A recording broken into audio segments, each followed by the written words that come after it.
नमस्कार, बहुत स्वागत है आप सभी का। मैं हूं आपके साथ नैना यादव और आप देख रहे हैं पूछता है इंडिया। जगत गुरु रामभद्राचार्य एक बार फिर से अपने बयानों के चलते चर्चा में है। पूरे देश में उनके एक और बयान ने भूचाल ला दिया है। दरअसल जगत गुरु रामभद्राचार्य जिन्होंने कहा है कि हिंदुओं में महिलाओं को देवी माना जाता है, जबकि इस्लाम धर्म में महिलाओं की दुर्गति होती है।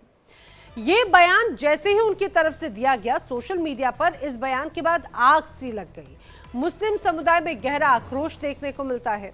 देश की एकता पर सवाल उठाते हुए कई राजनीतिक दल भी इस विवाद में कूद पड़े। रामभद्राचार्य ने एक धार्मिक सम्मेलन में बयान दिया जहां पर वो महिलाओं के सम्मान की बात कर रहे थे। लेकिन देखिए, बात महिलाओं के सम्मान की थी, लेकिन तुलना होते होते वो हिंदू और मुस्लिम धर्म पर आकर पहुंच गई। लेकिन उनकी तुलना ने विवाद को एक नया रूप जरूर दे दिया है। मुस्लिम समुदाय के नेताओं ने इसे नफरत फैलाने वाला और आपत्तिजनक बयान बताया है। क्योंकि जगत गुरु रामभद्राचार्य ने कहा कि हिंदुओं में महिलाएं देवी होती हैं।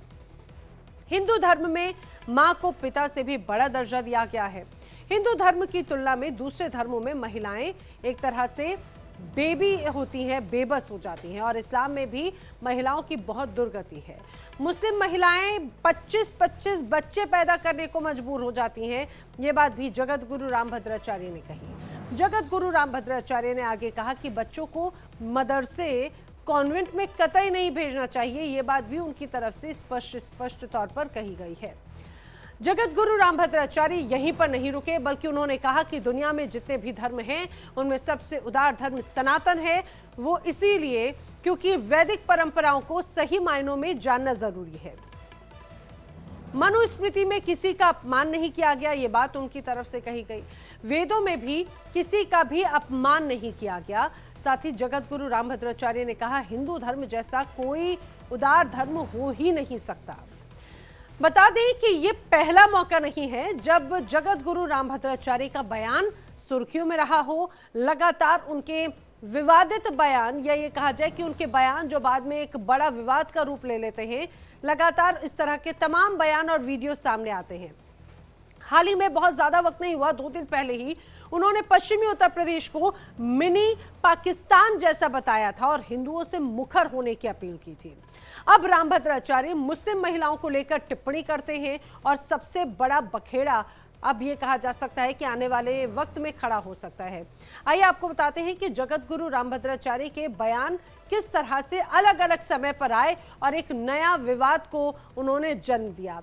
हाल ही में सितंबर 2025 को उन्होंने जिस तरह से हिंदू महिलाओं को देवी का रूप बताया, लेकिन इस्लाम में महिलाओं की दुर्गति की बात कही। 2 दिन पहले उन्होंने कहा कि भाई पश्चिमी उत्तर प्रदेश मिनी पाकिस्तान लगता है, और इसी महीने, बहुत ज्यादा वक्त नहीं हुआ, उन्होंने सितंबर में ही, माफ कीजिए, उन्होंने कहा था कि मनुस्मृति भारत का पहला संविधान है। इसके अलावा 24 अगस्त 2025 को तो आपको याद होगा ही, जब उन्होंने प्रेमानंद महाराज पर कटाक्ष किया था और कहा था कि प्रेमानंद महाराज ना विद्वान है ना चमत्कारी है। 1 फरवरी 2025 को कहते हैं कि महाकुंभ में रात में नहाना नहीं चाहिए। भगदड़ में 30 लोगों की मौत हुई, ये कोई बड़ी बात नहीं है। उन्होंने इसके पहले ये भी कहा था कि जो लोग जय श्री राम नहीं बोलते वो किसी खास जाति के हैं। ये बयान पिछले साल 7 अक्टूबर को आया था। रामभद्राचार्य ने कहा कि हिंदुओं में महिलाएं देवी, इस्लाम धर्म में महिलाओं की दुर्गति होती है, जिस पर मुस्लिम समाज जो है, मुस्लिम समुदाय से जुड़े हुए लोगों की नाराजगी नजर आती है। मुस्लिम जानकारों का कहना है कि ये बयान पूरी तरह से गलत है, ये बयान अपमानजनक है। इस्लाम में महिलाओं की इज्जत सर्वोपरि है, ये बात उनकी तरफ से कही गई। महिलाओं के अधिकारों की सुरक्षा कुरान और हदीस में भी स्पष्ट रूप से की गई है। ऐसे बयानों में हमारे समुदाय में गलतफहमी और नफरत बढ़ती हुई नजर आएगी। दरअसल हर धर्म, हर मजहब की अपनी धार्मिक मान्यताएं होती हैं, धार्मिक प्रथाएं होती हैं, और ये कहा जाए कि सभी धर्म अलग अलग हैं। किसी धर्म की महिलाओं की स्थिति को सिर्फ एक पहलू से आंकना कहा जा रहा है कि सही नहीं है। इस तरह के बयानों से सांप्रदायिक तनाव बढ़ता है। कुछ लोग ये भी कहते हैं जो समाज के लिए घातक है। भारत में धार्मिक सद्भाव और आपसी सम्मान ही एक तरह से ताकत है। विवादों से बचना और संवाद से समाधान निकालना बेहतर होता है। ये बात भी अब लगातार जगत गुरु रामभद्राचार्य के बयान के बाद में देखने को मिलती रही है। लेकिन बार बार बात यही कि पहला मौका नहीं, इसके पहले भी लगातार इस तरह के कई विवादित बयान सामने आते रहे हैं जगत गुरु रामभद्राचार्य के। अब ऐसे में जिस तरह से जगत गुरु रामभद्राचार्य ने बयान दिया, उसके बाद में अब एक अलग चर्चा, एक अलग बहस की शुरुआत हो रही है। इसीलिए पूछता है इंडिया कि क्या ये बयान महिलाओं के सम्मान पर चर्चा है या फिर धर्म विशेष पर निशाना? क्या महिलाओं की स्थिति सिर्फ धार्मिक ग्रंथों से तय होती है या फिर सामाजिक व्यवहार से तय की जाएगी? क्या धर्म गुरुओं को संवेदनशील मुद्दों पर बोलते समय संयम बरतना नहीं चाहिए? ये वो तमाम बड़े सवाल हैं जो लगातार अब खड़े होते रखे हैं पिछले कुछ वक्त से। कथा वाचन के जो मंच से तमाम अलग अलग बातें सामने आती हैं उसको लेकर, और जगत गुरु रामभद्राचार्य की तरफ से जब ये बयान आया तो उस पर भी ऐसी ही प्रतिक्रियाएं सामने आ रही हैं। करेंगे चर्चा, जानने की कोशिश करेंगे कि आखिर जिस तरह से बयान सामने आ रहे हैं उससे क्या स्थिति बनती हुई नजर आती है। मेरे साथ में इस समय खास मेहमानों का जो पैनल है वो जुड़ रहा है, आपको मिलवा देती हूँ। आचार्य डॉक्टर रामविलास चतुर्वेदी जी, हिंदू धर्माचार्य जी हमारे साथ में जुड़ रहे हैं। आचार्य डॉक्टर नितिशा मल्होत्रा जी भी हमारे साथ में है, हिंदू धर्म गुरु। साथ ही साथ मेरे साथ में सामाजिक कार्यकर्ता डॉक्टर नीति शर्मा मेरे साथ इस दौरान चर्चा में नजर आ रही हैं। आपका भी बहुत स्वागत है। कुछ और खास मेहमान भी जल्दी हमारे साथ में जुड़ेंगे, मुस्लिम पक्ष से भी होंगे, उनसे भी हम जानने की कोशिश करेंगे कि आखिर इस तरह के बयानों को लेकर क्या बात तस्वीर नजर आती है। लेकिन मैं सबसे पहले नीति शर्मा जी आप ही से ही चर्चा की शुरुआत करना चाहूंगी, क्योंकि आपने कई ऐसे समाज में कई तरह के ऐसे मामले देखे होंगे जहां पर अक्सर हम देखते हैं महिलाएं प्रताड़ित होती हैं, चाहे वो किसी भी धर्म की हो, वो हिंदू हो, मुस्लिम हो, सिख हो, ईसाई हो। मेरे साथ और भी कुछ गेस्ट जुड़ चुके हैं, फाजिल अहमद जी भी जुड़ चुके हैं, मुस्लिम स्कॉलर हमारे साथ में, असगर खान जी भी हमारे साथ में जुड़ रखे हैं, एडवोकेट मुस्लिम स्कॉलर। आप सभी का भी बहुत बहुत स्वागत है। जल्दी शेखर कुमार जी भी हमारे साथ में जुड़ रहे हैं सामाजिक कार्यकर्ता के तौर पर। और लेकिन शुरुआत जैसा नीति शर्मा जी आप ही से मैं चर्चा की शुरुआत करना चाह रही हूँ। आखिर ये जो बयान सामने आया है जगत गुरु रामभद्राचार्य का, इसे किस रूप में देखते हैं? समाज में कई तरह के मामले सामने आते हैं और दुनिया भर से, देश भर से अगर महिलाओं की स्थिति की अगर बात की जाए तो निश्चित रूप से देखिए, धर्माचार्य हमारे धर्म में एक ही मानती हूँ, सनातन, बाकी सब पंथ हैं।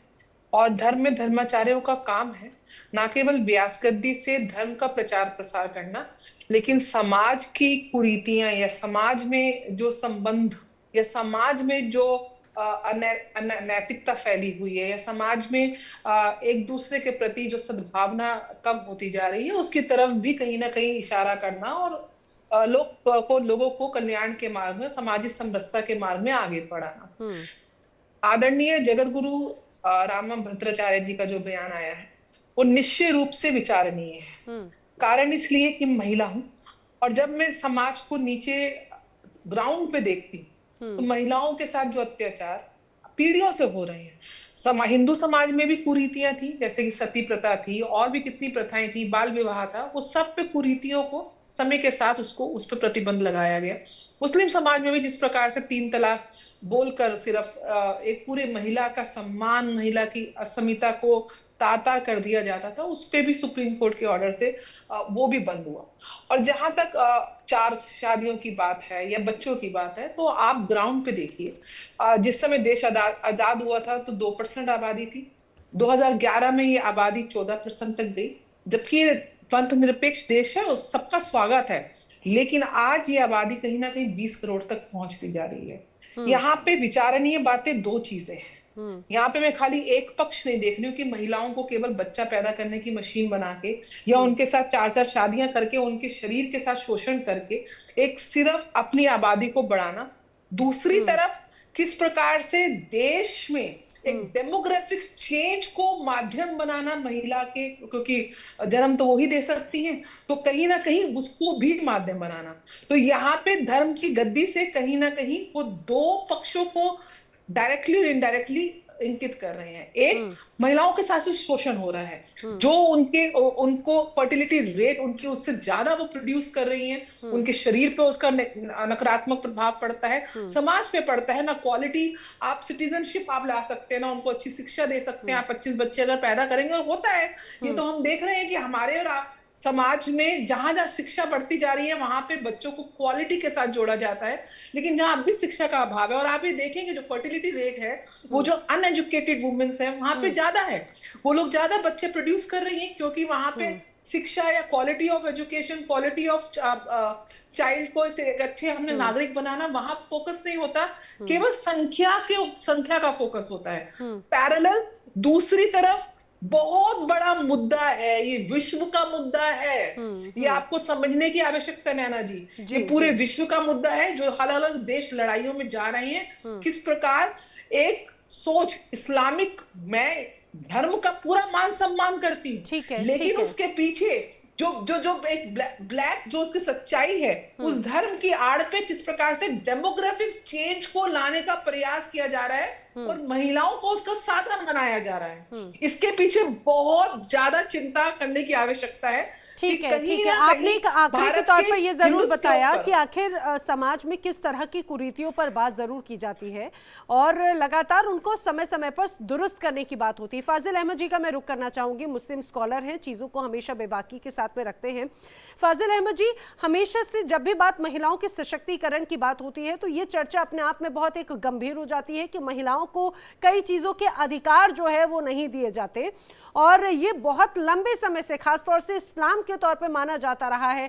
कई ऐसी नीतियां रही जिसमें 3 तलाक हो या हलाला प्रथा, इसका जिक्र हमेशा से होता रहा है और इसका दंश कई महिलाओं ने झेला। तो क्या जगत गुरु रामभद्राचार्य ने जिस ओर इशारा किया वो इसी तरह की कुरीतियों को लेकर है क्या?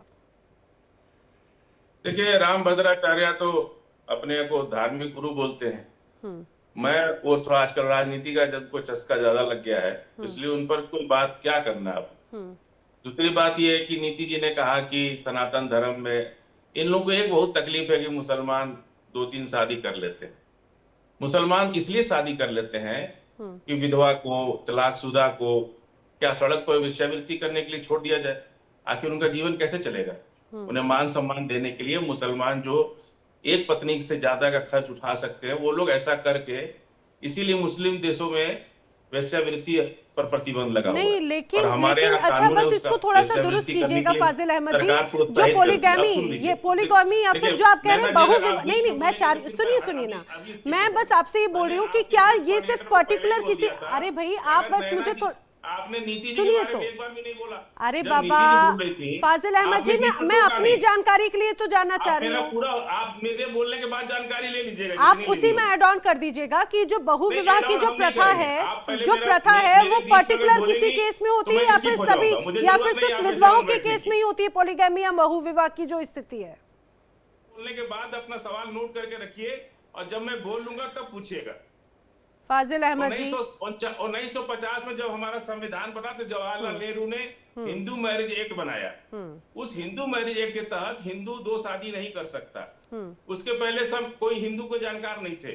उसके पहले तो 3-3, 4-4 शादियां, 8-8 शादियां, 10-10 शादियां, कई मेवाड़ के राजा तो 100-100 शादियां किए हुए हैं। मेवाड़ की रानियां 100-100 रानियां हैं सबके पास, 110-10 रानियां हैं लोगों के पास। कौन राजा है? मैं बनारस के राजा, दरभंगा के 4-4 शादियां उन लोग की। और मेरे एक दोस्त हैं जिसकी 2 नानी है, एक बच्चे की 2 नानी है, क्योंकि 1950 से पहले हिंदू को भी शादी करने की पूरी छूट थी। ये तो कानून संविधान बना दिया था। 1950 से पहले कोई एक औरत प्रवचन नहीं कर सकती थी। आज 1950 में संविधान की देन है कि नीति जी यहाँ बैठ करके भाषण दे रही हैं। नहीं तो 1950 से रोटी फूंक बनाती है, चूल्हा फूंक दिया। और दूसरा कोई पति किसी, इनका क्या है, धर्म क्या है? बच्चा है तो वो बहन जो है भाई के नीचे रहेगी, भाई की बात मानेगी, फिर बाप की बात मानेगी, फिर पति की बात मानेगी, फाजिल फिर जी, अपने मुझे नहीं बच्चों की लगता बात टीवी पर मानेगी। अपना वक्तव्य उसे रखना आपको काउंसिल भाषण लेने लगता में है क्या? अब मैं बोलूंगी तो आपको मैं बुरी वेद का लगने लग उच्चारण जाऊंगी। सुनने का अधिकार नहीं है। फाजिल जी सुनिए, बिल्कुल भी हिंदू सही महिला बात को, का अरे प्रयोग पूरा नहीं तो कर होने रहे हैं, और दीजिए। ये सिर्फ और सिर्फ अपनी भाषण से ये दिखाना चाह रहे हैं कि औरतों को हमेशा दब के ही रहना चाहिए। अकबर ने कितनी शादियां की थी, पहले मैं कितनी बात कर शादियां रहा हो हूँ रही ना, थी, हम उस मुद्दों पर आप बात नहीं कर रहे। 1950 से हम पहले आज पैदा के होती ना, मुद्दे पर तो बात चूल्हा कर ही रहे हैं। फूक रही अगर होती, इतिहास रोटी बना उठा रही कर थी। देखा जाएगा तो सनातन धर्म तब भी बहुत विस्तार था, उसमें बहुत सारी फ्लेक्सिबिलिटी थी, और आज भी फाजिल है। अहमद जी, बल्कि आपके धर्म में फ्लेक्सिबिलिटी बिल्कुल भी नहीं है, और औरतों के साथ सिर्फ और सिर्फ शोषण हो रहा है। फाजिल जी, ये आपको मानना चाहिए। भाषण में बड़ा बड़ा बोलने से कुछ नहीं होगा, आप गलत बोल रहे हैं। फाजिल अहमद जी, अभी आप जो अपना वक्तव्य रख रहे थे ना, आपके वो शैली और उस तरीके से ही लोग बहुत कुछ चीजों को समझ रहे हैं।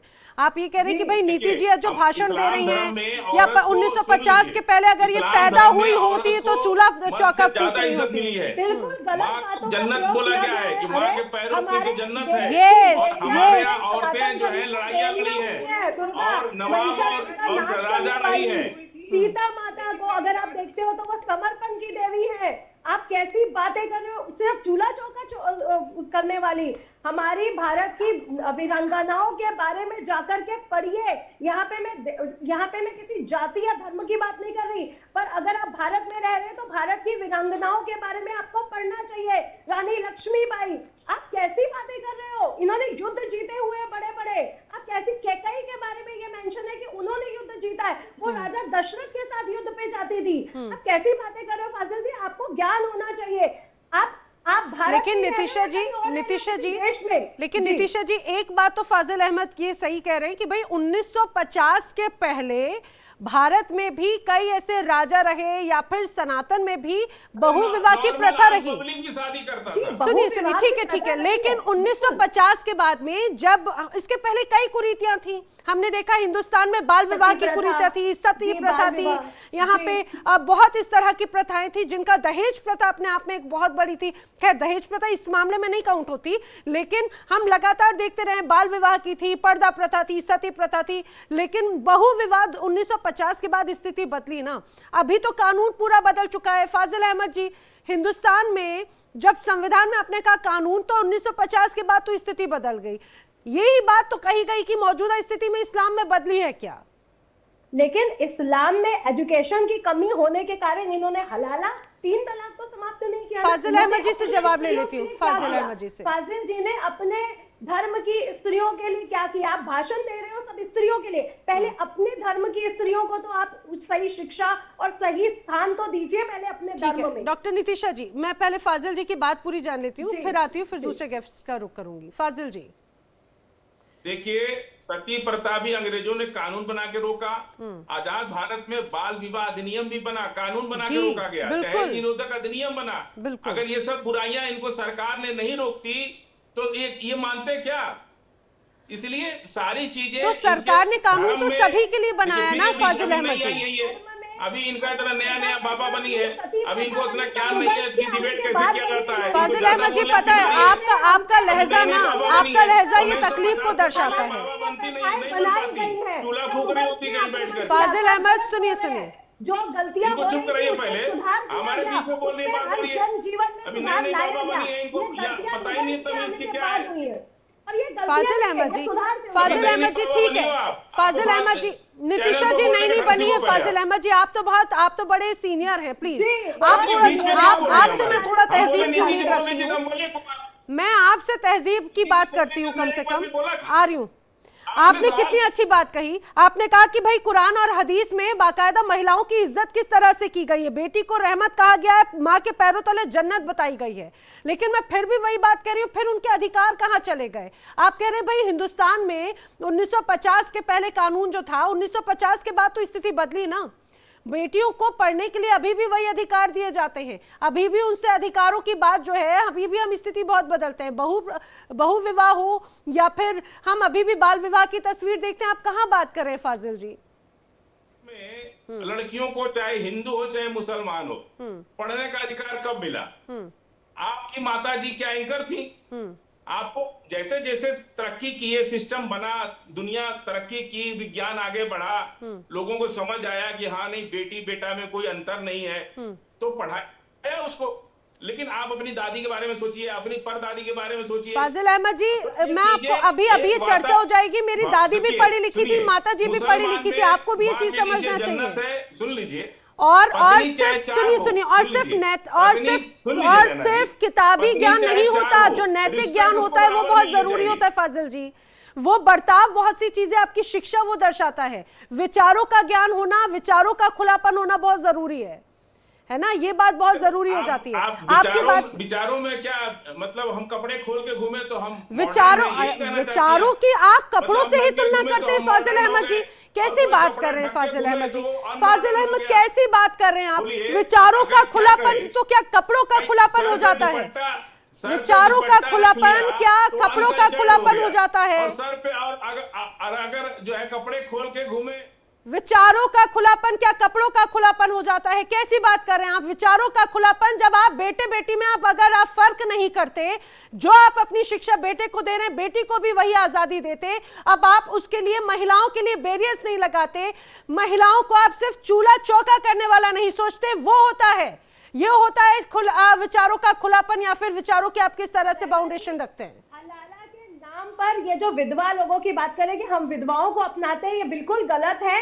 ये शादियों के नाम पे हर उम्र की लड़की से, चाहे वो 18 की हो, चाहे वो 16 की हो, उनसे अभी भी विवाह करते हैं, और सिर्फ हलाला के नाम पर। और हलाला के नाम पे ये जो कहते हैं ना, हम विधवाओं को संभाल लेते हैं, हम उन स्त्रियों को संभाल लेते हैं, ये बिल्कुल गलत है। आज भी विधवाएं इनके धर्म में बहुत सी ऐसी है जो अकेले रह रही है, तो आप किसको संभाल रहे हैं भाई? आप सिर्फ हलाला के या अधिक शादियों के नाम पर अपनी मर्जी से शादियां कर रहे हैं और कुछ भी नहीं कर रहे। आप सिर्फ अपने धर्म में ये चीज दिखाते हैं कि हम लोगों का सम्मान कर रहे हैं, हम स्त्रियों का सम्मान कर रहे हैं। बेसिकली आप अपने मन से चल रहे हैं, कोई किसी। मैं एक बार एडवोकेट असगर खान जी का रुख करूंगी। असगर खान जी को चर्चा में लेकर आइएगा प्लीज। असगर खान जी, आपसे मैं जरूर जानना चाह रही हूँ, ये जरा विचारों के खुलेपन की जब बात करें तो फाजिल अहमद जी को लग रहा है कि भाई मैंने विचारों के खुलेपन की बात कही, यानी कि कपड़ों के खुलेपन की बात। ये स्थिति को, सोच को, बहुत सी चीजों को दर्शाता है। मैं आपसे ये जानने की कोशिश कर रही हूँ कि अभी भी कई ऐसी रिपोर्ट्स कहती हैं, मतलब कई दुनिया के कई ऐसे इलाके हैं जहां पर अभी भी महिलाओं को, अब जाके धीरे धीरे स्थिति जो बदली है, गाड़ी चलाने तक की परमिशन सऊदी अरब में अब जाकर स्थिति थोड़ी सी चेंज हुई है, लेकिन ईरान जैसे कई ऐसे जो कट्टर मुस्लिम इलाके रहे हैं, जो देश रहे हैं, वहां पर भी महिलाओं को पढ़ने की आजादी रही, हर चीज की आजादी रही, लेकिन इंडिया में वो तस्वीर नजर नहीं आती। मैं आपसे यही जानना चाह रही हूँ, तस्वीरें किस तरह से बदल रही हैं? देखिए, मेरी बात समझ में नहीं आती जी कि किस जगह किस तरह महिलाओं को मुसलमानों ने पीछे छोड़ा है या इस्लाम ने पीछे छोड़ा है। अभी अभी हमारे अपने हिंदुस्तान में, मैं खुद वकील हूं इसलिए ये बात कह रहा हूं कि हिंदुस्तान में सुप्रीम कोर्ट की सबसे पहली महिला जज जी किस कौम की थी, कौन थी, क्या उनका नाम था? फातिमा भी थी, वो मुसलमान थी, पहली हिंदुस्तान की सुप्रीम कोर्ट की जज। मैं आज की बात ले लेता हूँ, अभी 2 दिन पहले थी कि संदूर जो भी हुआ तो उसकी हेड कौन थी? क्या सूफिया कुरैशी नहीं थी? मुसलमानों ने कहाँ पे, अब जब इस किस्म की बात करें कि भाई 4 शादियां इसलिए करते हैं उसलिए, अरे भाई पढ़ो, आप इस्लाम को पढ़ो, बिना पढ़े यहाँ बात मत करो। उस इस्लाम में 4 शादियां बहुत बारीकी के साथ हैं। ऐसे नहीं है कि साहब 4 शादियां कर ली अपने मजे के लिए कर ली या अपने अय्याशी के, ऐसा नहीं है। बिल्कुल 4 शादियों की इजाजत है, लेकिन कितनी बारीकियां हैं। आप एक के साथ, दूसरे के साथ, तीसरे के साथ अगर रखेंगे तो बिल्कुल उसी बर्तावे के साथ रखेंगे। ट्रिपल तलाक या हलाला कभी जरूर बताइएगा प्लीज। पैरेलल मत बोलिए जी, पैरेलल मत बोलिए, सुन लिए। अरे मैं तो आपसे पूछ रही हूँ, शामिल करने की बात है। कोई था जी, देखिए मैं वो बात नहीं करता। अगर कोई बेहयाई का फील्ड है उसको छोड़ के आप मुझे एक फील्ड कोई बता दीजिए जिसमें मुस्लिम महिलाओं को कहीं पे भी इजाजत नहीं दी गई हो। पढ़ाई का बता दिए, बिजनेस का बता दिए। मोहम्मद साहब की पहली बीवी जिनका नाम खदीजा था, वो उस वक्त की सबसे बड़ी बिजनेस वुमेन थी, सबसे अमीर थी और सबसे बड़ी बिजनेस वुमेन थी। जहां तक आप इस बात एहतराम की बात करते हैं, हमें तो सिखाया गया है, हमारे यहाँ से शुरू हुआ है कि महिलाओं का कितना एहतराम करना चाहिए। बिल्कुल मोहम्मद साहब जिनको आप सब लोग जानते हैं, मैं इसलिए सादे से नाम ले रहा हूँ, नबी करीम सल्लल्लाहु अलैहि वसल्लम का, कि जब उनकी बेटी फातिमा आया करती थी तो एहतराम में खड़े हो जाते थे। आपकी देखिए वो वालिद थे, वो इस दुनिया के सबसे अजीम और शख्सियत थे, उसके बावजूद एहतराम अपनी बेटी के एहतराम में और महिला के एहतराम में असगर जी ये बड़े उदाहरण ऐसे रखे हैं। देखिए जो शीर्ष पद पे रखे हैं उन्होंने तो महिलाओं को उस पोजीशन पर दिया। आपने वही बताया कि भाई चाहे बात हम अभी भी देखते हैं कई भारतीय सेना में मुस्लिम महिलाएं बड़े स्तर पर हैं, डॉक्टर्स, इंजीनियर, लेकिन ये कुछ अपवाद हो गए हैं। अब आप देखिए मैं आपको एक उदाहरण दे रही हूँ चर्चा के लिए, सुनिए। देवबंदी उलेमा के जमीयत दवातुल के यहाँ पे मौलाना है कारी इसहाक बोरा, सुनिए सर, उन्होंने एक बयान दिया। उन्होंने तो महिलाओं के जिम जाने पर या फिर पुरुषों से मेहंदी लगवाने तक को एक तरह से उस पर आपत्ति जताई है, उस तक पे पाबंदी लगाने की बात कह रहे हैं। मैंने पहले ही कहा कि बेहयाई के मैदान छोड़ दिए, हम उस पर बात नहीं करते, हम सिर्फ तालीम पे बात करेंगे। मेहंदी लगाना, चूड़ी पहनना, ये बेहयाई हो जाती है। नहीं, अरे भाई क्यों लगवाए? हम अपने गैरों के हाथों से मेहंदी लगवाए, हम तो इजाजत नहीं देते। किसी को एतराज है, किसी को एतराज है वो करे, हम उस टॉपिक पर बात ही नहीं करते। हम अपनी बच्चियों को गैरों के हाथों से मेहंदी नहीं लगवाते, मैं भी इजाजत नहीं देता, हम अपनी बच्चियों को नहीं भेजते। अगर लगाएंगे तो औरतें आएंगी, उनको लगाएंगी, मेहंदी लगाना है, हम मेहंदी लगाने को थोड़ी मना करते हैं। हम न किसी नीति शर्मा जी कुछ आपकी बात पे रिएक्ट करना चाह रही हैं, फिर मैं आचार्य जी करूंगी। नीति शर्मा जी। नैना जी, हम अपनी बच्चियों को किसी के हाथ से मेहंदी तो नहीं लगा सकते, लेकिन हम खुद जाके हिंदू बेटियों बच्चियों के घरों में घुस के मेहंदी भी लगा सकते हैं, उनको ब्यूटी की सर्विसेज भी देख सकते हैं, उनका मैनिक्योर पेडिक्योर भी कर सकते हैं, उनको स्पर्श भी कर सकते हैं 10 जगह। ये राइट हमको है। आपने बोला विधवाओं को सहारा देते हैं, मैं आपके बीच में नहीं बोली। आप महिलाओं के सम्मान की बात करते हैं ना इस्लाम में, तो मैं आपके बीच में एक शब्द में हाजिर भाई के बीच में बोली ना, इनके बीच में बोली। नैना जी आप इनको रोकिए, क्योंकि शिष्टाचार मेरे ख्याल से मुझे इन लोगों को आता नहीं है। ये सिर्फ इस्लाम की सिर्फ आयतों को पढ़ना जानते हैं, लेकिन उसको धरा पे उसको कन्वर्ट करना नहीं जानते। असगर जी बात सुन लेते हैं, क्योंकि अगर ये इस्लाम को मानते, नैना जी आज फाजिल जी की जुबान देखी आपने कि क्या लिहाजा था इनकी मर्यादा भाषा का, कि मैं भाषण दे रही हूँ, और कपड़ों के ऊपर किस तरीके से बोल रहे हैं। सबसे ज्यादा कम कपड़े महिला पहनती है यूरोप में, वहां पे तो शोषण होता नहीं है, लेकिन जितनी बुर्कों में घूम रही है मुस्लिम देशों में, जाके पूछो उन बेटियों का हाल, जाके पूछो उन माताओं का हाल कि बुरखे में बच्चियों को तक नहीं छोड़ते हैं। अरे कितनी डील्स आ रही हैं, 5-5, 6-6 साल की बच्ची को बुरखा पहना रहे हैं। ये लोग शादियां करते हैं जवान महिलाओं के साथ जो दिखने में खूबसूरत हो, जो बच्चियां हो। कितनी बुढ़ी औरतों के साथ इन्होंने, उनका विधवाएं हैं जो मान लो 70 साल की होंगी, 60 साल की होंगी, कितनी विधवाओं के साथ इन्होंने विवाह किया है। नहीं, केवल अपने शारीरिक सुख को भोगने के लिए महिलाओं को यूज करते हैं। अगर इनको इतना बेटियों का, महिलाओं का कल्याण करना होता तो इतनी बुजुर्ग महिलाएं हैं, उनको शरण दो, उनसे विवाह करो, उनका लालन पोषण करो। और आज की महिला शिक्षा की ये बात करते हैं कि हमने शिक्षा दी, तो अगर आपने अपनी बेटियों को, अपनी बहुओं को शिक्षा दे दी, खुदा ना खास्ता अगर उनका पति और शौहर इंतकाल हो जाता है, तो क्या उसको अपने पोषण करने के लिए अपनी शिक्षा के दम पे वो अकेली अपने जीवन का यापन कर सकती? उसे किसी पुरुष के शरणार्थ में जाने की क्या आवश्यकता है? क्यों आवश्यकता है? क्योंकि वो जवान है। क्योंकि महिलाओं को एक टूल आपकी इस बात पे नैना जी एक बात बोलने दीजिए, आपके मन से जाना बहुत जरूरी है। महिलाओं को टूल किट की तरह इस्लामिक लोग अपनी जनसंख्या को बढ़ाने के लिए इस्तेमाल कर रहे हैं, इसको भूलना नहीं चाहिए भारत को। ठीक है, आपकी बात पे असगर जी कुछ रिएक्ट करें, फिर मैं आचार्य जी का रुख करूंगी। जी असगर जी। आपकी बढ़ाइए अपनी जनसंख्या, कौन बड़ा कर रहा है जी? अरे भाई जिसको बढ़ाना है अपनी जनसंख्या बढ़ाए, हम मना कर रहे हैं। अगर आपको सुविधाएं ले, आपकी बात मान लेते हैं, हालांकि बिल्कुल गलत बात है, हालांकि गलत बात है, फिर भी हम मान लेते हैं, चलिए हम जनसंख्या बढ़ा रहे हैं, आपको क्या एतराज है? आचार्य जी, आचार्य रामविलास चतुर्वेदी जी, हालांकि चर्चा दूसरी दिशा की तरफ जा रही है, लेकिन आखिर कथा के मंच से इस तरह के वक्तव्य जब आते हैं तो सवाल देखिए, फाजिल अहमद जी नाराज हो जाते हैं, असगर खान जी भी नाराज हो जाते हैं। सर प्रथम तो इनकी जो सोच है महिलाओं के प्रति वो इसी डिबेट में क्लियर हो गई है। बहन नीति जी बोल रही थी बहन नितिशा जी बोल रही थी, तो किस प्रकार से उनको रोकने का अथवा उनके बीच में टोकने का काम किया जा रहा है। जितने भी धर्माचार्य हैं वो समाज के सुधार के लिए अपने वक्तव्य देते हैं, और उनका जो वक्तव्य है वो समस्त समाज में सुधारने के लिए है, और ये उसको गलत दिशा में ले जाने का प्रयत्न कर रहे हैं। रही बात जो अभी अफजल जी बोल रहे थे कि 1950 के पहले ऐसे था, अरे भैया श्रीमद जगत गुरु रामभद्राचार्य जी ने वर्तमान परिप्रेक्ष्य में अपनी चर्चा करी है, और आज की परिस्थिति में क्या स्थिति भौगोलिक बनती चली जा रही है, उसको सुधारने के लिए आपको आगे आना चाहिए, और आपको इस चीज को स्वीकार करके यदि आपके समाज में कहीं भी कोई त्रुटि है तो उसको सुधारने का प्रयत्न करना चाहिए। श्रीमद जगत गुरु ने तो सुधारने की बात कही है, आप फिजूली अपने ऊपर एक आरोप ले रहे हैं। और रही बात प्राचीन काल की, तो प्राचीन काल में हमारी जो ऋषि परंपरा रही है उसमें गार्गी जी को देख लीजिए, मदालसा जी को देख लीजिए, अनसुईया जी को देख लीजिए, बड़ी बड़ी विद्वान रही हैं, और जिन्होंने अध्ययन भी किया और अध्ययन भी कराया। जितने भी ऋषि थे उनकी ऋषि पत्नियां और गुरुकुल में शिक्षा प्रदान करती थी।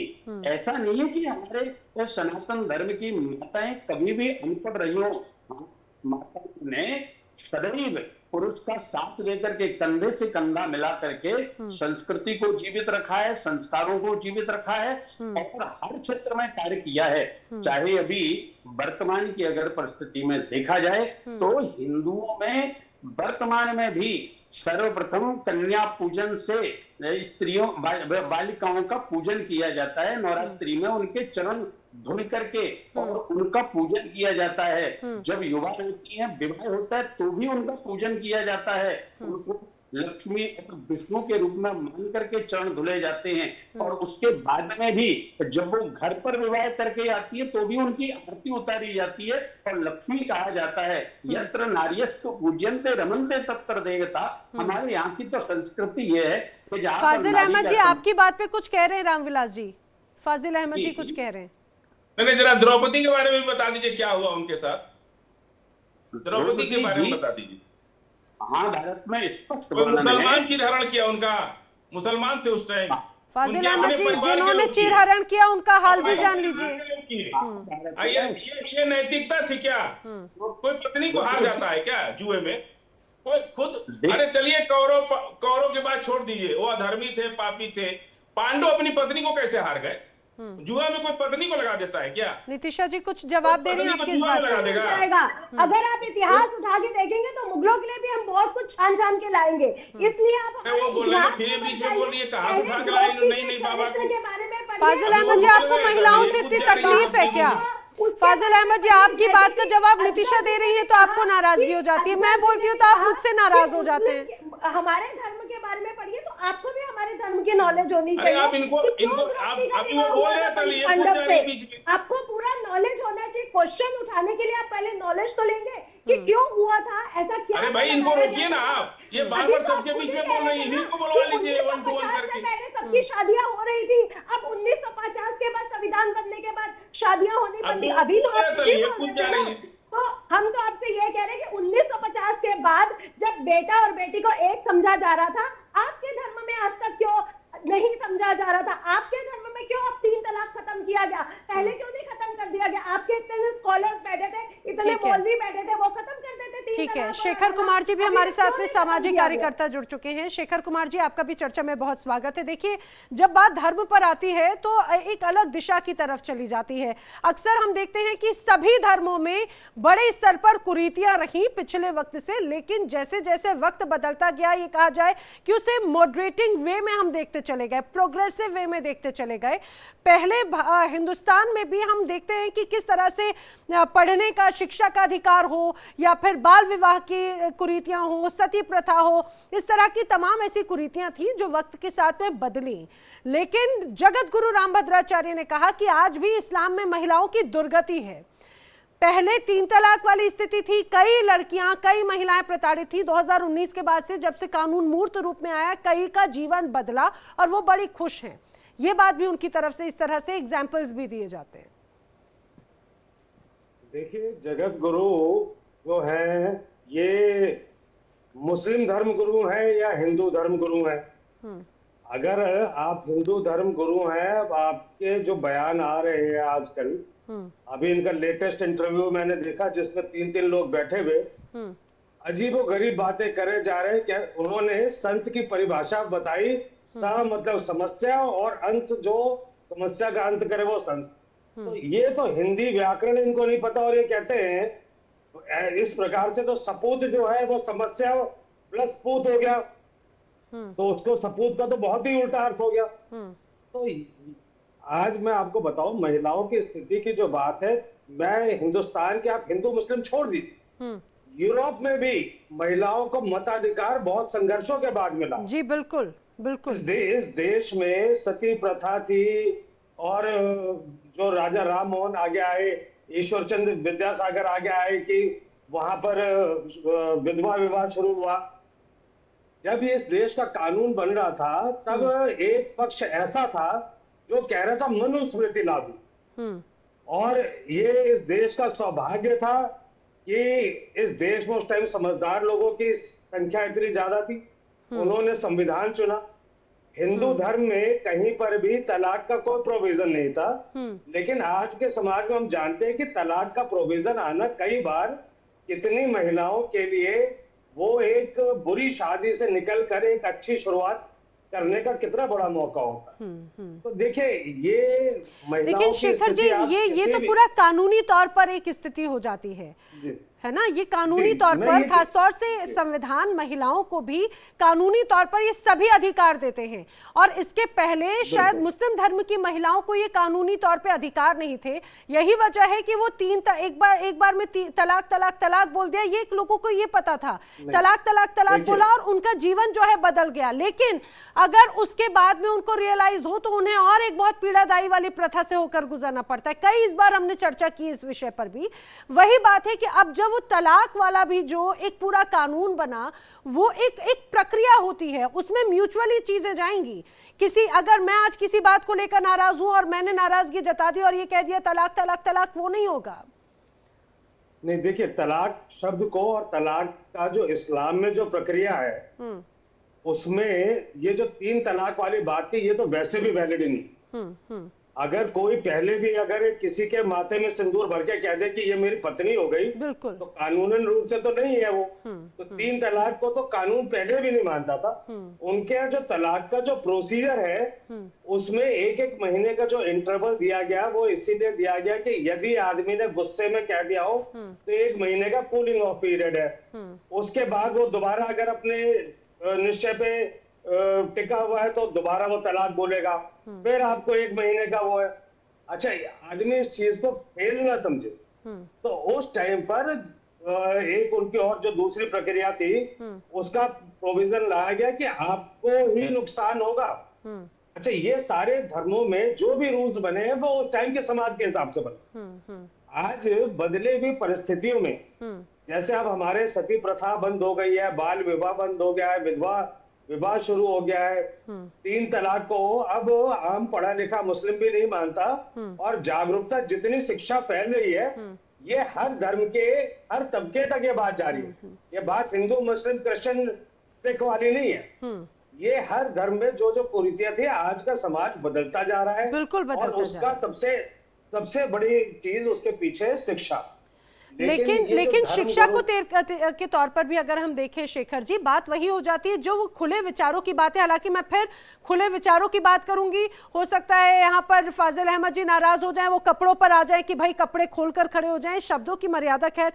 लेकिन असगर खान जी, मैं आपसे ये बात को समझना चाह रही हूँ, आप इस बात को मानते हैं एक तरह से कि जैसे ही 3 तलाक को लेकर कानून आया उसके बाद में क्या महिलाओं की स्थिति में बदलाव आया? क्योंकि पहले कई लड़कियां, कई महिलाएं सिर्फ अपने अधिकार के लिए लड़ाई लड़ रही होती थी, उनके शौहर विदेश में बैठे हैं, व्हाट्सएप पे या कॉल तक पे तलाक जो है वो दे दिया गया, छोटी छोटी सी बातों को लेकर। कई ऐसे केसेस में हम भी मिले थे जब 2019 को लेकर ये पूरी चर्चा हो रही थी। आपको लगता है कि उसके बाद में जब कानूनी तौर पर एक अलग परिस्थिति बनी तो स्थिति में सुधार हुआ, बदलाव हुआ है? असगर जी, पहले जैसे अभी बताया आपने कि भाई इसलिए उसको किया जाता था कि अगर गुस्से में, नाराजगी में, जल्दबाजी में, बिना सोचे समझे, क्योंकि ये एक हदीस भी है कि गुस्सा अकल को खा जाता है। तो कभी आदमी को ज्यादा गुस्सा आ गया, उसने कह दिया, थोड़ी देर बाद वो नॉर्मल हो गया, मान लिया कह भी दिया, तो इसलिए उस इंटरवल को 1-1 महीने के रखा गया था। तो उसमें कोई ऐसी खास बात नहीं है, ना कोई ऐसा खास बदलाव आया है। जैसी स्थिति थी वैसी ही है आज भी, कि सब पहले भी ठीक थे और अब भी ठीक है। तलाक का इतना यहाँ है ही नहीं कि तलाक का। और इसीलिए जैसे 4 शादियों की बात अभी भी बार बार दोहराई जा रही है, तो ये कम से कम हमारे यहाँ, जो मैं बार बार हया और शर्म की बात कह रहा था, लिविंग रिलेशन की हमारे यहाँ इजाजत नहीं है, हराम है, बिल्कुल गलत है। तो अब कानून ने अगर इजाजत दे दी तब भी नहीं है हमारे यहाँ इजाजत। लेकिन असगर खान जी, वो बेटियों को इजाजत नहीं होगी, लेकिन बेटे तो अभी भी आप देखिएगा, लड़के तो अभी भी आप देखेंगे कई इस तरह के केसेस सामने आते हैं। सुनिए, ये मैं ये नहीं कह सकता कि आपके यहाँ होगा, मैं एक आम बात कह रहा हूँ कि ये कहीं पे भी होगा। लेकिन हमारे यहाँ ना बेटों को इजाजत है, ना बेटियों को, ना बाप को, ना चचा को, ना मामू को, किसी को इजाजत नहीं है। जो हराम है वो सबके लिए हराम है। अगर सुअर का गोश्त हराम है हमारे यहाँ, तो सबके लिए हराम है, चाहे कोई भी हो, बाप हो, बेटा हो, बच्चा हो, बड़ा छोटा। उसमें यहाँ हमारे यहाँ कोई किस्म की वो नहीं है कि साहब ये इसके लिए हराम नहीं है, उसके लिए हराम है। अगर कोई करता है तो अपनी जिम्मेदारी पे, गलत तो कोई भी करता है, चोरी मुसलमान भी करते हैं, हिंदू भी, सिख भी, ईसाई भी, पकड़े जाते हैं तो चोर होते हैं। लेकिन अच्छा असगर खान जी, देखिए ये तो बहुत अच्छी बात है। वही बात है ना कि जैसे हिंदू धर्म में भी वक्त के अनुसार चीजें बदली, वो एक खूबसूरती को दर्शाता है कि भाई कुरीति जो समझ में आ रही है वो कुरीति है। आपने कितनी अच्छी बात बोली कि भाई वो सबके लिए आराम है। वो अगर लड़की को अगर वो आजादी नहीं देता तो लड़के को भी आजादी नहीं देता, बिल्कुल नहीं देता। लेकिन सऊदी अरब की मैं देख रही थी, पहले लड़कियों को, महिलाओं को यहाँ गाड़ी चलाने तक की अनुमति नहीं थी, अकेले ट्रैवल करने तक की अनुमति नहीं थी, जॉब करने तक को अनुमति नहीं थी। अब स्थिति चेंज हो रही है, लेकिन उसमें भी पहले गार्जियनशिप सिस्टम लागू है, यानी कि पहले अपने हस्बैंड की अगर आपको अनुमति है तभी आप इस चीज को लेकर आपको परमिशन मिलेगी। ये तो कंट्रोल करने की बात हो गई ना, ये आजादी नहीं। हमेशा से रही है कि पहले माँ बाप की सरपरस्ती में बच्चियां रहेंगी, उसके बाद अपने शौहर की सरपरस्ती में रहेंगी। इसमें क्या गलत है? इसमें कहाँ गलत है? ये तो जब इस्लाम का शुरू से ही है कि भाई उनको एक सरपरस्ती चाहिए और होना चाहिए, इसमें गलत कहाँ है? अगर उनको पहले उसकी जरूरत नहीं थी, काम करने की इजाजत नहीं थी, या ड्राइविंग की नहीं थी, तो उनको वहाँ जरूरत नहीं थी। अब वक्त के साथ साथ अगर जरूरत आ रही है तो वो भी अपने शौहर से इजाजत लेंगी तो उसके बाद कराएंगे। ये तो यहाँ भी है, हिंदुस्तान में भी, ये मुसलमानों में, पूरी दुनिया में है। अगर आप माने ना माने, हिंदुस्तान में भी है। औरतें आज भी इतना एहतराम करती हैं अपने शौहर का। नहीं, एहतराम नहीं है, वो दबाव है क्या? वो दबाव है क्या? बिल्कुल दबाव नहीं है, बिल्कुल दबाव नहीं है। देखिए नीति जी, वो एहतराम है, और मैं कहता हूँ पूरी दुनिया को सीखना चाहिए इस्लाम से। नीति जी, ये एहतराम है या दबाव है? बर्ताव होना चाहिए, म्यूचुअली होना एक अलग बात है, लेकिन मेरी ही परमिशन होना, दोनों में अंतर है। का एक इल्जाम है कि महिलाओं का सम्मान नहीं है। नहीं, सपोर्ट होना और डोमिनेंसी में फर्क हो जाता है ना। मैं दावे से कहता हूं, मैं एक इसी पर रिएक्शन में सबसे ले रही हूँ 20-20 सेकंड का। बात करती है नीति जी का, शेखर जी आपके पास भी आ रही हूँ।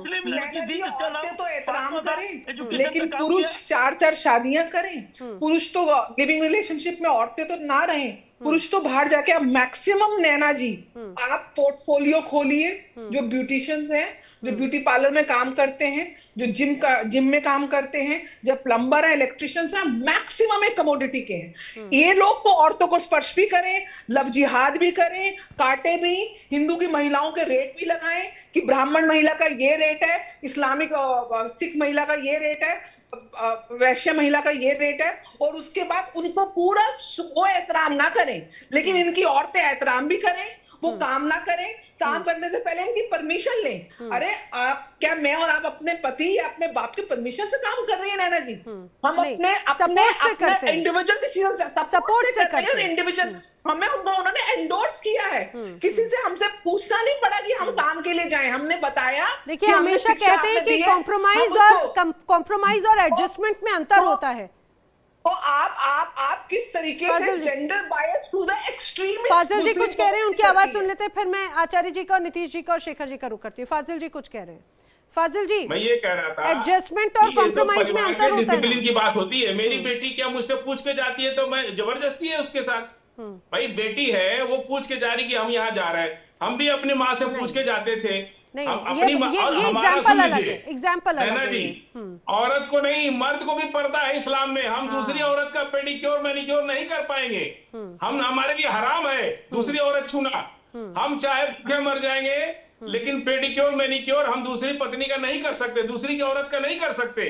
मर्द के लिए भी पर्दा है, और मर्द को हुक्म है कि औरत चाहे कुछ भी करे, तुम्हें अपनी नजर उस पर नहीं डालनी है। हमें नजर का पर्दा हमारे यहाँ माना गया है। हम दूसरी औरत पर फाजिल नजर अहमद नहीं जी, डालते लेकिन हैं। हम अपनी नजर नीचे करके चलते सलून्स हैं। में दूसरी जाइए, बात, 90% आपको वहां पर इस्लामिक लड़के मिल जाएंगे, मुस्लिम लड़के मिल जाएंगे। कहाँ पे? अब मैं बोल रही हूँ सलून्स की, आप वही बात कर रहे हैं ना, मैनिक्योर पेडिक्योर, हेयर कटिंग और ये सारी चीजों मुसलमान को दूसरी लेकर। औरत को नहीं छुएगा, पेडिक्योर मैनिक्योर नहीं करेगा किसी दूसरी औरत का, वो बाल भी नहीं काटेगा। जो नीति जी ने कहा, मैं उसका जवाब। दूसरी बात, हलाला की बात यहाँ हुई, सुनिए। हलाला जब होता है, मुसलमान नहीं, हिंदू में भी हलाला है, वहां नियोग बोलते हैं। व्यास जी के माता पिता का नाम जरा बता दीजिए, कौन, कैसे पैदा हुए व्यास जी? माता उनके लीगल माता थे क्या? माता पिता उनके थे? व्यास जी कैसे पैदा हुए? नियोग विधि क्या आप, है? अरे आचार्य जी, जरा इन्हें नियोग और हलाला में अंतर बताइए। बताइए नियोग क्या है? आप इन्हें जरा ऐसे तो आप, मुझे ऐसा लगता है कि ऐसे तो आपने महाभारत पढ़ी हुई है बहुत ज्यादा, तो ऐसे में तो आपको ये भी पता होना चाहिए कि भाई कौन थे कौन नहीं थे। आपको ये भी पता होना चाहिए विदुर का जन्म किस तरह से हुआ, पांडु का किस तरह से हुआ, धृतराष्ट्र का किस तरह से हुआ। रामविलास जी, जरा इन्हें बताइए नियोग और हलाला में अंतर।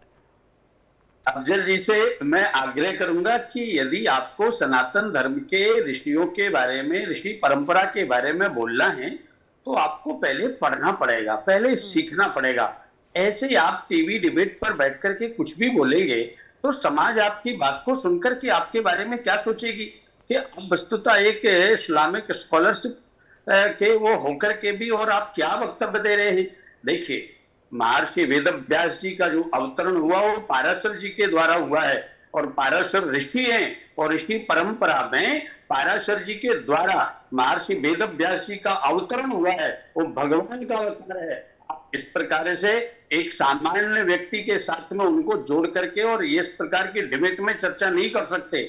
दूसरी बात, आपकी सोच हमको यहाँ पर समझ में आती है कि जब अभी आपने बोला कि कोई भी मुस्लिम लड़का किसी भी दूसरी धर्म की अथवा अपने ही धर्म की लड़की या स्त्री के बाल नहीं काटेगा या कोई वो नहीं करेगा, तो क्या आप इसके लिए कोई फतवा निकालेंगे? क्या आप उन लोगों को रोकने का काम करेंगे?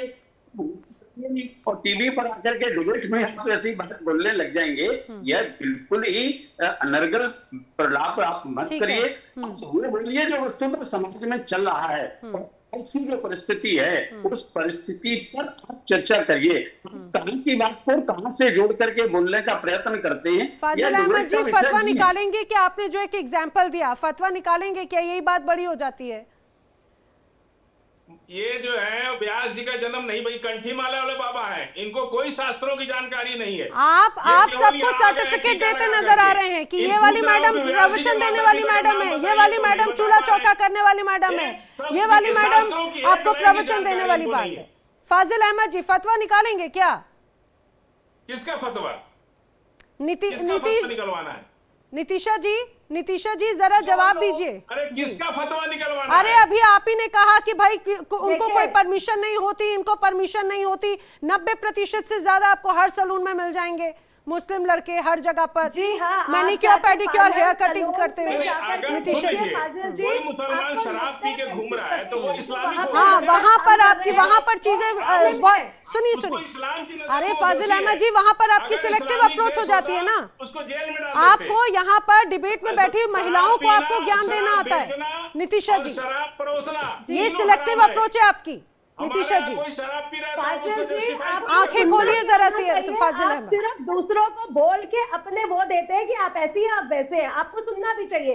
पहले तो वेद व्यास जी की जहाँ पे आपने बात की है, उनकी उत्पत्ति के लिए जो आपने हलाला को वो जोड़ा, ये हमारे लिए सबसे बड़ी गलत बात आपने बोली है, क्योंकि हलाला में बहुत फर्क है। आप लोग हलाला के नाम पे अपने घर की स्त्रियों के साथ गलत कर रहे होते हैं कि हलाला के नाम पे एक स्त्री को दूसरे मर्द के साथ सोना पड़ेगा तब वो उस विवाह में आ सकती है। गलत है। यहाँ पे उस स्त्री का उसका खुद का मन है या नहीं है, इसमें जाने से पहले आपको ये समझना चाहिए। और अगर 3 तलाक और हलाला इतना ठीक है आपके धर्म में, तो आपकी स्त्रियां खुद खुश क्यों नहीं है भाई? वो खुद क्यों कंप्लेन करती है कि इन दोनों प्रथाओं को हटाओ? आपके घर की खुद की स्त्रियां इस पे कंप्लेन कर रही है, इस पे खुद उनके लेटर्स आते हैं सरकार को। आप जाके सर्वे करवाइए, आपकी स्त्रियां खुद परेशान है आपकी इन प्रथाओं से। तो आप कैसी बातें कर रहे हैं? और आप हमारे ऋषि मुनियों की बातें करें, पहले पूरी प्रथा, पूरी प्रोसेस को समझिए कि वहां पे हो क्या रहा है। कुछ वैसा समझ में आया तो आपने सीधा हलाला के साथ जोड़ दिया। आपको हलाला का मतलब भी नहीं पता अभी तक, मुझे लगता है। और आपको अपने ऋषि मुनियों के बारे में, मुझे तो ये लग रहा है रह तो आप भारत में ही रहे हैं, लेकिन आपको भारत की संस्कृति से कोई मतलब नहीं है। असगर जी कुछ कह रहे हैं आपकी बात का, फिर मैं शेखर जी का रुख करूंगी। असगर जी, उस पे ही आप बात कर रहे हैं। मतलब ये बताएंगे अगर कुछ मालूम है तो, और कौन से किन लेटर्स की बात कर रही हैं, किस सरकार को लेटर आ रहे हैं? एक किसी मुसलमान औरत की बता दें, अलावा उनको जिनको के आप प्लांट करते हैं, जिन लोगों को ये प्लांट करते हैं या पैसे देके खरीद के कुछ कहलवाते हैं, उनके अलावा किसी भी औरत को कोई लेटर दिखा दें, एक औरत का जिस लेटर की बात करती है, पता नहीं कहां से लिया। असगर जी, आज आप इसीलिए इस बात को लेकर ये कह रहे हैं क्योंकि आज ये वक्त ऐसा हो गया कि मेरे साथ इस दौरान कोई मुस्लिम एक्टिविस्ट महिला नहीं है जो पीड़ित नहीं है अभी गुरुजी ने अभी, वरना 2017-19 के वक्त में ऐसे केसेस, ऐसे मामले हम लोगों ने देखे। ऐसे केसेस तो आपके भी हैं, कितने हरामकारी के केसेस हमारी नजर में। मैं खुद वकील हूँ, मेरे ऑफिस आ जाइए, कहिए मैं आपको लिस्ट भेज दूं। शेखर जी, आखिरी लास्ट पॉइंट कुछ कह रहे थे। आप लोग इस अपनी सोच को बदलिए कि हर चीज। अरे मैंने तो कानून की बात कही थी, मैं कानून से शुरुआत हुई थी, आप उसे कहीं और लेकर गए। शेखर जी, और आपने अपने प्लांटेड लोगों, देखिए आपको हर चीज प्लांटेड नजर आएगी। शेखर जी, इस बहस की मैं आपको एक सच्चाई बता देता हूँ कि असगर साहब ने अभी एक बात कही थी कि जो आपने कहा था कि सऊदी अरबिया में लोगों को परमिशन लेनी पड़ती है महिलाओं को अपने शौहर की। तो ये हर धर्म में, हिंदू धर्म में जब भी शादी होती है, विवाह के टाइम जो पंडित जी जो वचन दिलाते हैं उसमें पत्नी से कहा जाता है कि वो स्वामी माने अपने पति को। जितने धर्माचार्य हैं वो यही बताते हैं हिंदू स्त्रियों को भी कि पति स्वामी है, आपको सब कुछ आज्ञा से करना है। लेकिन बात ये है, सुनिए बात, मैं वही बात कह रही थी, कॉम्प्रोमाइज और एडजस्टमेंट दोनों बहुत अलग होते हैं। म्यूचुअल अंडरस्टैंड, सपोर्ट होना और डोमिनेंसी होना, इन दोनों में बहुत अंतर होता है। आप भी अपने घर की बेटी को या आपकी पत्नी को आप डोमिनेंट नहीं करते होंगे, आप सपोर्ट करते होंगे किसी चीज को लेकर। मार्केट अगर जाना है, किसी और के साथ में अगर रिक्शे में बैठ के जाना है, तो आप उन्हें डोमिनेंट नहीं करते होंगे, सपोर्ट करते होंगे। और वही सपोर्ट की बात होती है, सबसे महत्वपूर्ण बात है। और बड़ी विडंबना है कि 2021 में भी हम बैठकर जब इस विषय पर चर्चा करते हैं तो खुले विचारों पर सिर्फ आपको खुले कपड़ों की बात आती है या फिर आपको छोटे कपड़ों की बात याद आती है। अपने आप में बड़ी विडंबना है। इस चर्चा में आप सभी शामिल हुए, आप सभी का बहुत धन्यवाद। वक्त की कमी है, लेकिन कुल मिलाकर ये जरूर कहा जा सकता है ये मौजूदा स्थिति की गंभीर स्थिति को दर्शाती है। भले ही जगत गुरु रामभद्राचार्य ने इसे अलग रूप में कहा, लेकिन ये कहीं ना कहीं स्थिति को लेकर आज एक बड़ी पिक्चर जरूर पेश करता है।